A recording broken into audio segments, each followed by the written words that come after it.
Halo adik-adik semua, apa kabarnya hari ini? Ketemu lagi dengan Loselina dan Ana. Nah, Loselina dan Loseana berharap adik-adik semua tetap semangat ya. Walaupun kita beribadahnya dari rumah, tapi kita harus tetap penuh dengan sukacita. Karena kita mau memuji Tuhan kita yang besar, yang baik. Tuhan kita, Tuhan Yesus yang sangat kita kasihi. Nah adik-adik semua, ayo kita bangkit berdiri. Kita mau memulai ibadah sekolah minggu kita hari ini. Kita akan menyanyikan pujian Mars Sekolah Minggu. Jangan lupa dengan gerakannya Lose ya. Iya, yang semangat ya adik-adik ya. Betul.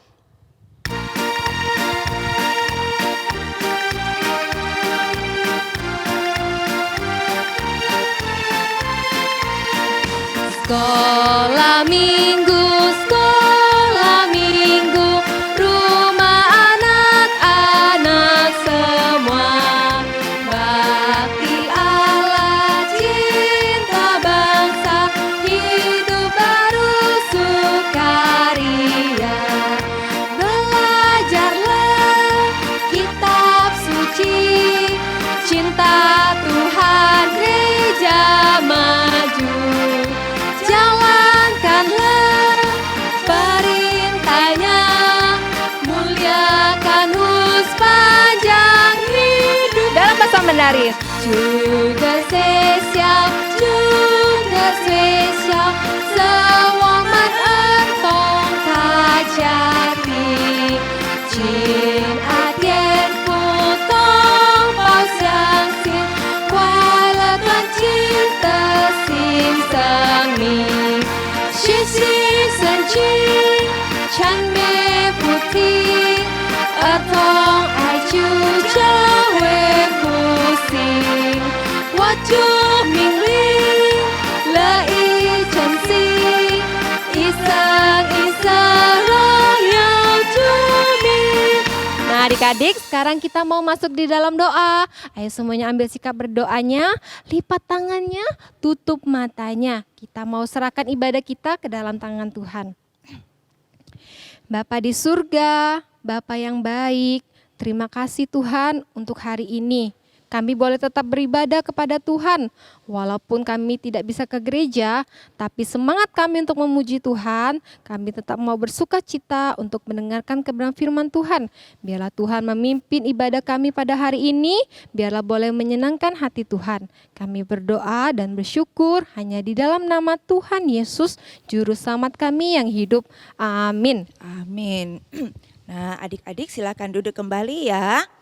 Nah adik-adik, kiranya kita boleh selalu memuji nama Tuhan ya, dari terbit matahari di pagi hari dan sampai kepada terbenamnya di malam hari. Biarlah hanya nama Tuhan yang ditinggikan, biarlah hanya nama Tuhan yang dimuliakan. Sekarang kita mau nyanyikan lagu dari terbit matahari loh. Adik-adik bisa semua ya? Bisa, yang semangat ya adik-adik ya, boleh sambil bertepuk tangan. Kita nyanyikan lagunya 2 kali ya.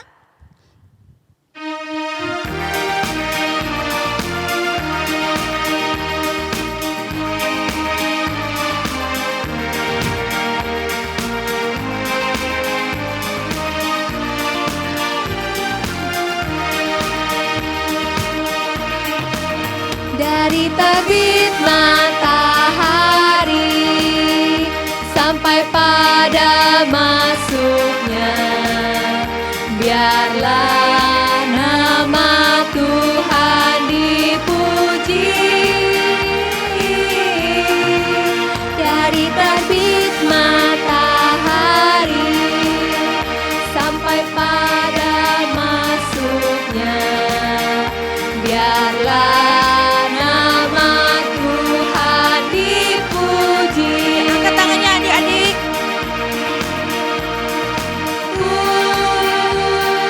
puji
Tuhan Yesus sangat mengasihi kita karena kita semua adalah anak-anaknya ya, baik yang kecil maupun yang besar, yang tua maupun yang muda, semua dikasihi oleh Tuhan. Nah, sekarang kita mau nyanyi lagu nih. Lagu Yesus Kasih Padaku. Kita nyanyikan lagu ini 2 kali juga ya. Oke.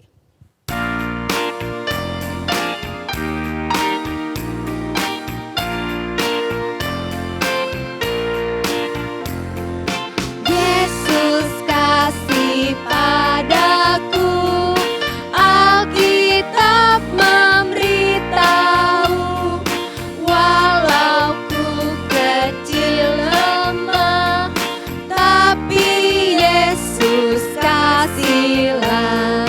Yesus Tuhanku kasih padaku.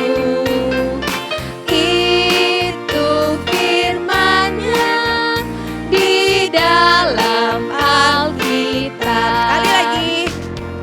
Yesus kasih padaku, Alkitab memberitahu, walau ku kecil lemah, tapi Yesus kasihlah. Yesus Tuhanku kasih padaku.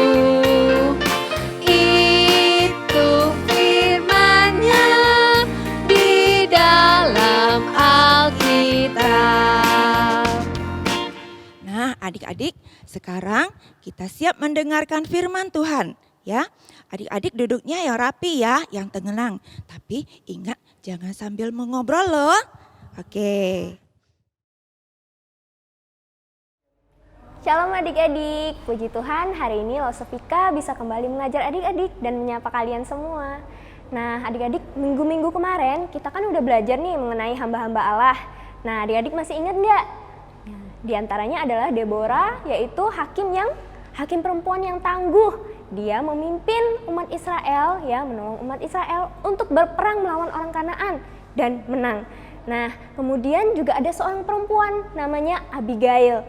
Dia mengingatkan Daud pada saat Daud ingin membalas dendam kepada Nabal. Ya, kan balas dendam tidak baik ya adik-adik ya. Nah, kemudian ada siapa lagi? Di antaranya ada Asaf, yaitu seorang musisi yang Tuhan pakai untuk memimpin ibadah pada rumah Tuhan. Ya, nah di sini Tuhan juga mengingatkan kepada kita kalau sebenarnya musik itu dikaruniai Tuhan untuk memuji dan menyembah Allah. Nah, hari ini adalah pelajaran dari yang terakhir dari hamba-hamba Allah. Nah, siapakah dia? Tapi sebelum kita lanjut mendengarkan kebenaran firman Tuhan, mari kita meminta pimpinan Tuhan, kita berdoa. Bapa yang baik, Tuhan, kami bersyukur untuk kesempatan yang Tuhan berikan kepada setiap kami, di mana kami boleh kembali mendengarkan firman Tuhan.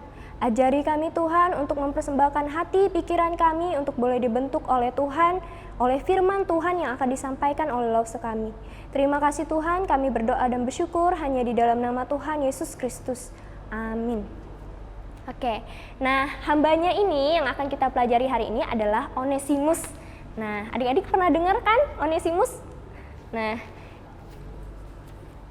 Onesimus adalah seorang budak dari tuannya yang bernama Filemon. Filemon adalah warga Romawi yang kaya adik-adik yang tinggal di Kolose. Dan dia bertemu Paulus pada saat dia di Efesus, ya. Pada saat Paulus memberitakan Injil dan melakukan misinya di Efesus.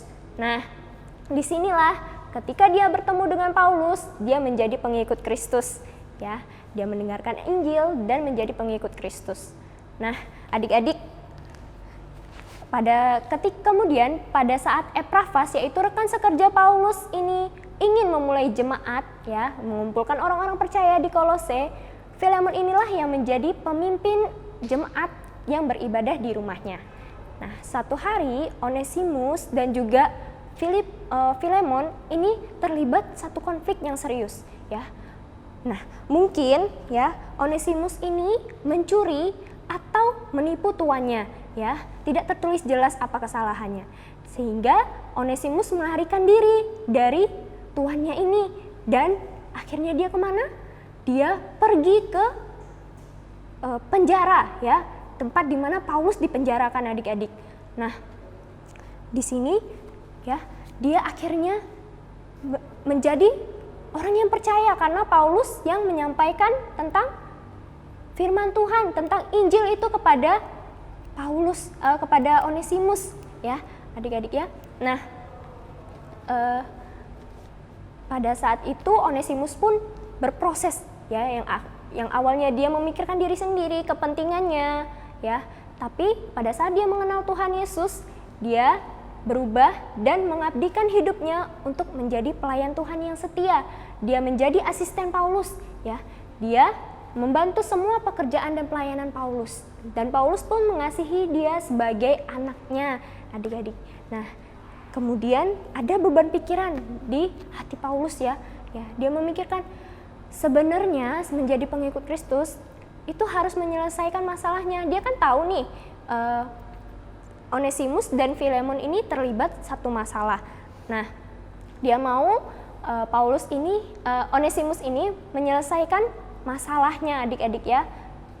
Dia mau supaya Filemon ini bisa berdamai dengan Onesimus, ya.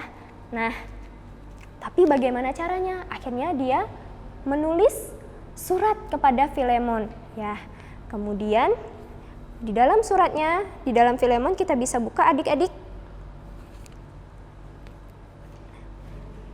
Nah, pertama-tama, dia membuka dengan salam. Kemudian dia mengucap syukur atas kesetiaan dan pelayanannya Filemon untuk memimpin jemaat di Kolose. Nah, adik-adik, tujuan dia menulis surat itu adalah pertama untuk supaya meminta Filemon ini memaafkan Onesimus dan menerima Onesimus bukan hanya sebagai budak, ya, bukan lagi sebagai budak tetapi sebagai saudara seiman di dalam Kristus, ya. Nah, ada satu yang mau ditekankan oleh Paulus sebelum dia membahas tentang Onesimus, ya. Dia menulis di ayat yang ke-6, ya, yaitu, dan aku berdoa agar persekutuanmu di dalam iman turut mengerjakan pengetahuan akan yang baik di antara kita untuk Kristus. Nah, yang mau kita perhatikan adalah kata persekutuan. Nah, adik-adik, persekutuan di sini artinya berbagi, partisipasi bersama, ya, di mana ada dua orang atau lebih yang menerima sesuatu, ya, dan berbagi di dalamnya dan menjadi rekan, ya. Paulus ingin mengatakan kepada Filemon, ya, ingin mengingatkan Filemon bahwa semua orang yang percaya kepada Tuhan Yesus itu adalah rekan yang setara. Berarti tidak ada yang lebih tinggi, tidak ada yang lebih rendah derajatnya, tapi semuanya rata, sama-sama dikasihi Tuhan dan berharga di mata Tuhan, ya. Nah, kemudian Paulus akhirnya mengajukan permintaannya. Seperti di ayat yang ke-16, dia ingin bahwa Filemon ini menerima Onesimus bukan lagi sebagai budak, tetapi lebih dari sekedar budak, yaitu sebagai saudara seiman, ya. Nah, adik-adik, ini adalah permintaan yang sangat tinggi karena sebenarnya di bawah hukum Romawi pada saat itu, ya, Filemon ini berhak sekali untuk menghukum atau bisa saja memenjarakan Onesimus, ya. Tetapi kita lihat Paulus meminta Filemon untuk menerimanya ke Kolose bukan hanya sebagai budak, ya, bukan hanya memaafkan, tetapi juga mengangkatnya sebagai saudara.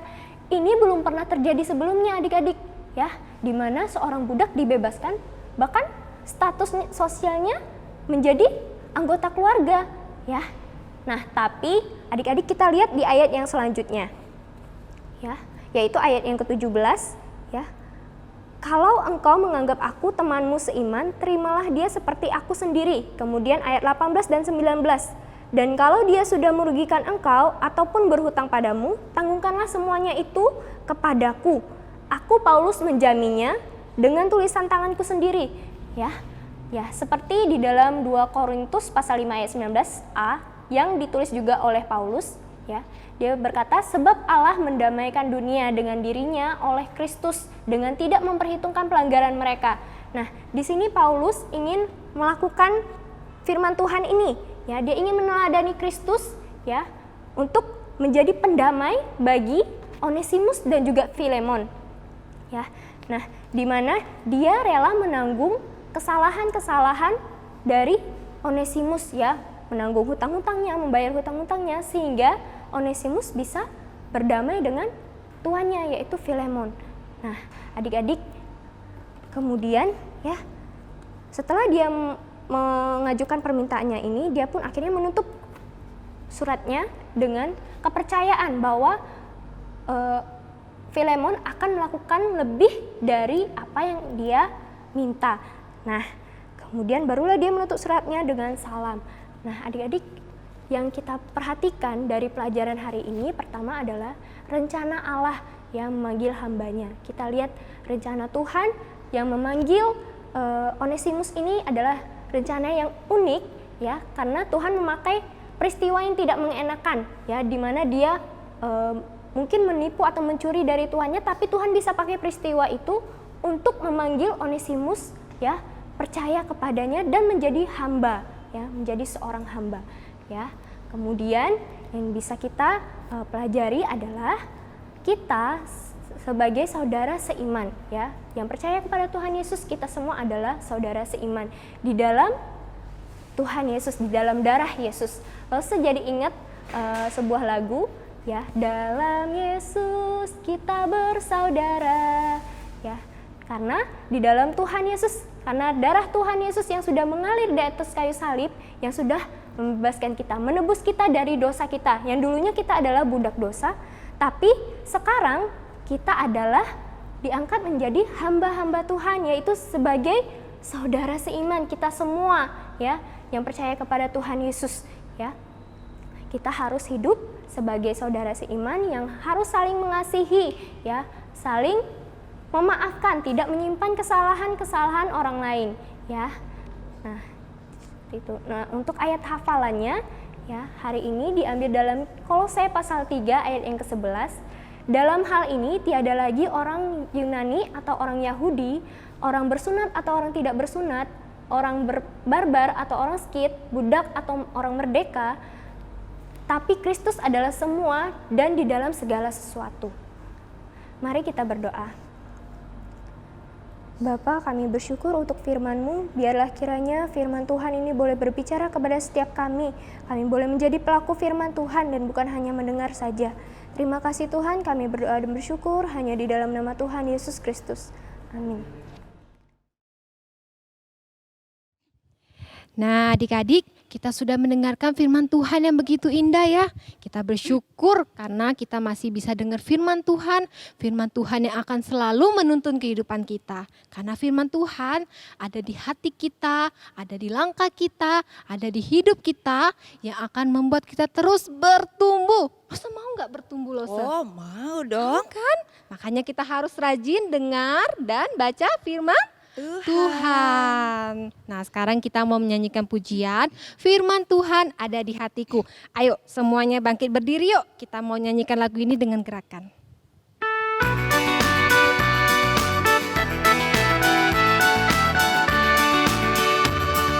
Firman Tuhan ada di hatiku, ada di langkahku, ada di hidupku, dan terus bertumbuh. Sirami jiwaku, berbuah, berbuah, berbuah, berbuah, berbuah, berbuah, berbuah, berbuah. Sekali lagi adik-adik. Firman Tuhan ada di hatiku, ada di langkahku, ada di hidupku, dan terus bertumbuh. Sirami jiwaku, berbuah, berbuah, berbuah, berbuah, berbuah, berbuah, berbuah, berbuah. Nah, adik-adik, untuk menutup ibadah kita hari ini, kita mau menyanyikan lagu Bapa Terima Kasih. Kita nyanyikan 2 kali ya. Pertama dalam bahasa Indonesia dan kedua dalam bahasa Mandarin. Adik-adik bangkit berdiri, kita ambil sikap berdoa, lipat tangannya, matanya ditutup.